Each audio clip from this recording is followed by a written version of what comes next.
पंजाब, हिमाचल प्रदेश, उत्तर प्रदेश, उत्तराखंड में बाढ़ पीड़ितों की सहायता के लिए 18 अक्टूबर यानी कि शनिवार को सेक्टर 21A स्थित नोएडा स्टेडियम में सनातन न्यास फाउंडेशन के द्वारा सनातन क्रिकेट लीग का आयोजन किया गया। इसमें देश के प्रमुख धर्माचार्यों की टीमों ने भाग लिया। ये मैच बाढ़ पीड़ितों को सहायता देने के लिए आयोजित किया गया।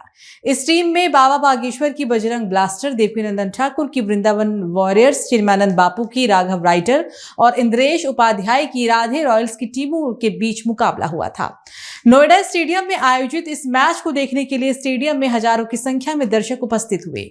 खेल के बीच में धार्मिक नारे भी लोगों ने जमकर लगाए। इसी बीच जोशीमठ पीठाधीश्वर शंकराचार्य अवि मुक्तेश्वरानंद ने सवाल उठाए, जिसको लेकर सुप्रसिद्ध कथावाचक देवकीनंदन ठाकुर जी ने प्रतिक्रिया दी है। शंकराचार्य अवि मुक्तेश्वरानंद ने क्या कुछ सवाल उठाए, सबसे पहले आप ये सुनिए। बंधुओं, अभी अपने देश में नए नए प्रयोग होते ही रहते हैं। एक नया प्रयोग हुआ है सनातनी लीग का। माने सनातन धर्म के मानने वाले कुछ विशिष्ट जनों ने मिल करके नई पीढ़ी को आकर्षित करने के लिए सनातनी लीग बना करके क्रिकेट का टूर्नामेंट संपन्न किया है। जैसा कि हमको हमारे साथ के लोगों ने बताया, कल नोएडा में क्रिकेट के मैच हुए हैं, जिसमें धर्म और अध्यात्म की शिक्षा देने वाले लोगों ने क्रिकेट खेल करके लोगों को अपनी ओर आकर्षित करने का प्रयास किया। जो भी उनके विचार हो, आध्यात्मिक पुरुषों को, धार्मिक पुरुषों को क्रिकेट खेलता हुआ देख करके नई पीढ़ी किस रूप में उनके इस व्यवहार को लेगी, ये तो हम नहीं जानते हैं। लेकिन एक बात जो महत्वपूर्ण है वो हम आपके सामने रखना चाहेंगे और इन धर्म पुरुषों से भी कहना चाहेंगे। लोगों ने बताया है क्रिकेट का जो खेल है उसमें जो गेंद बनती है वो गौ माता के चमड़े से बनती है, और चाहे लाल गेंद हो चाहे सफेद गेंद, दोनों ही गौ माता के चमड़े से बनती है। और आजकल मरी हुई गाय के चमड़े से बनाना कठिन हो चुका है। क्यों? क्योंकि गौ हत्या करके ही चमड़ा प्राप्त होता है। तो ऐसी परिस्थिति में क्रिकेट का ये खेल जिसमें गौ माता का चमड़ा लगा हुआ है गेंद में, वो सनातन धर्म को कितना परिभाषित कर सकेगा, ये एक विचार। तो हम समझते हैं कि इस बारे में इन धार्मिक पुरुषों को विचार करना चाहिए। अगर उन्होंने इस बारे में विचार किया और जैसा कि हमको चित्र में दिखाया गया कि लाल गेंद से खेला जा रहा, वो जो लाल गेंद है, और जैसा कि बताया गया कि नोएडा की वो पिच जिस पिच पर ये क्रिकेट खेला गया, वो जो टेनिस की गेंद आती है उससे नहीं खेला जा सकता है।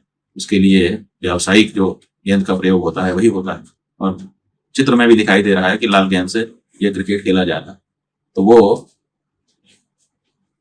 थोड़ा सा मन को चोट पहुंचाने वाला है। हम चाहेंगे कि जिन धार्मिक पुरुषों ने यह आयोजन किया है इस बारे में स्पष्टता करें कि क्या उन्होंने इस बात का विचार किया है कि नहीं किया है। अगर किया है तो स्पष्टता कर दें, क्योंकि बहुत से लोगों के मन में ये प्रश्न है कि गौ माता के चमड़े से बनने वाले गेंद का प्रयोग कैसे सनातनी लोग करें। अगर आपने इस बारे में विचार करके इसका उपचार किया है तो उसको जनता के सामने स्पष्ट करें, और अगर नहीं कर पाए थे तो आप विचार करके भविष्य में इस बारे में स्पष्टता रहनी चाहिए। ये जरूरी है, क्योंकि हमसे बहुत सारे लोगों ने कल ही ये बात कही कि सनातनी लीग हो रही है और ये हो रहा है। तो हमको तो भरोसा नहीं हो रहा है, लेकिन जो बात बताई गई है उसको स्पष्ट करने के लिए ये वीडियो बना। इसको लेकर देवकीनंदन ठाकुर जी ने क्या कुछ कहा, अब आप ये भी सुनिए।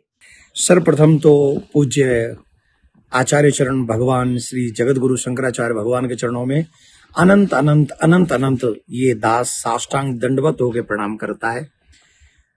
मेरे इस शरीर का ये सौभाग्य रहा है, अब एक पीठ से तो नहीं ज्यादा जुड़ा हुआ, लेकिन तीनों पीठ के जो जगत गुरु भगवान है इस बालक पर अपनी कृपा बनाए रखते हैं। और वो इसलिए है, शायद उनका बड़कपन है, मैं तो इस लायक नहीं हूँ। फिर भी आजकल पत्रकार, सभी की तो बात नहीं कर सकता, पर कुछ लोग ऐसे होते हैं जो आजकल महाराजों के संबंध में क्वेश्चन करते रहते हैं और एक दूसरे के अगेंस्ट कुछ न कुछ बुलवाना चाहते हैं। पूज्य महाराज श्री इस बालक पर बड़ा स्नेह करते हैं, और फिर भी उनके मन में अगर किसी ने ये बात पहुंचाई है कि गौ मांस से बनी हुई बॉल से वो सनातन क्रिकेट खेला गया, तो जिसने भी ये प्रश्न किया होगा मैं जान सकता हूं वो उसको गौ माता की कितनी चिंता रही होगी, परंतु शायद वो भूल गए होंगे कि इन बच्चों को भी गौ माता की बहुत परवाह है। आप इस वीडियो के माध्यम से, मैं आचार्य चरण को कोई जवाब नहीं दे रहा हूं, मेरे इस सामर्थ्य नहीं कि मैं, वो तो जो कहेंगे मेरे लिए वो भगवान शंकर का ही वाक्य है, वो जो कह देंगे वो मेरे लिए, वो जो कहेंगे मैं वही करूंगा। परंतु उन पत्रकार महोदय के माध्यम से, क्योंकि उन्होंने निश्चित ये बात फैलाने का काम किया होगा और समाज में दूषित प्रचार करने का उन्होंने प्रश्न किया होगा, इसीलिए उन्होंने ये प्रश्न किया होगा। तो मैं बता देता हूं कि मुझे नहीं पता कि लेदर की बॉल में क्या होता है, मैं उसके विषय में जानता नहीं, पर वो जो सनातनी क्रिकेट मैच हुआ था वो लेदर की बॉल से नहीं हुआ था। हम लोग बिना पैड के खेल रहे थे, हम लोग बिना ग्लव्स के खेल रहे थे, और ये वीडियो हमारी सोशल मीडिया पे पड़ी हुई है। और अगर आप लोगों को वो बॉल भी दिखाई पड़ी होगी तो वो ये बॉल थी। इस बॉल को देखेंगे आप, ये लेदर की बॉल नहीं है, ये टेनिस की बॉल है, और ये बनती है कपड़े से और रबड़ से। ये कपड़े से बनती है, और मुझे जो जानकारी है इसमें मांस कहीं प्रयोग नहीं किया जाता है, जितनी मेरी नॉलेज है। तो इस बॉल से सनातनी क्रिकेट हुआ था, और उस क्रिकेट को करने का मकसद भी ये था, उद्देश्य ये था कि युवा पीढ़ी का ध्यान क्रिकेट की तरफ रहता है। तो हमें हमारे बच्चों को किसी भी माध्यम से सनातन से जोड़ना है, और उन बच्चों को बताना है कि सनातन कहते किसको है। आज आप देख रहे होंगे हम लोग सब अपने अपने लिए काम कर रहे हैं। हम लोग समाज में ऐसी स्थिति बन गई है कि हम लोग सिर्फ अपने बारे में सोचते हैं, लेकिन सनातनी क्रिकेट के विषय का एक और उद्देश्य था कि वसुधैव कुटुंबकम, सिर्फ कुटुंबकम नहीं, वसुधैव कुटुंबकम, ये दीपावली हम औरों की खुशियों के लिए भी मनाएं। तो वो भी एक उद्देश्य था परोपकार करने का, और क्रिकेट का मतलब ये बॉल थी। और देखिए, ये देखिए, ये कहाँ, ये दिखा दें हम, इसमें ये ग्राउंड में है, ये देखिए लेदर की बॉल इतना नहीं उछल सकती है जितना ये उछल रही है। तो ये लेदर की बॉल से नहीं हुआ था। पूज्य आचार्य चरणों को मैं तो कोटि कोटि कोटि कोटि साष्टांग दंडवत करता हूं, और यही निवेदन है कि अगर दास से कोई भी बात हो तो आप इस दास को कुछ भी कह सकते हैं, कहीं भी बुला सकते हैं, और कहीं भी डांट सकते हैं। ये बालक आपका है और आप ही का रहेगा। इस तरह सनातन क्रिकेट लीग ने न केवल खेल का आनंद दिया, बल्कि बाढ़ पीड़ितों की मदद के लिए एक मजबूत संदेश भी दिया। धर्माचार्यों ने खेल के मैदान में अपनी टीमों के साथ हिस्सा लेकर समाज सेवा का उदाहरण प्रस्तुत किया। हम उम्मीद करते हैं कि इस प्रकार के आयोजन और सामाजिक चेतना के माध्यम से हम सब मिलकर जरूरतमंदों की मदद कर सकेंगे।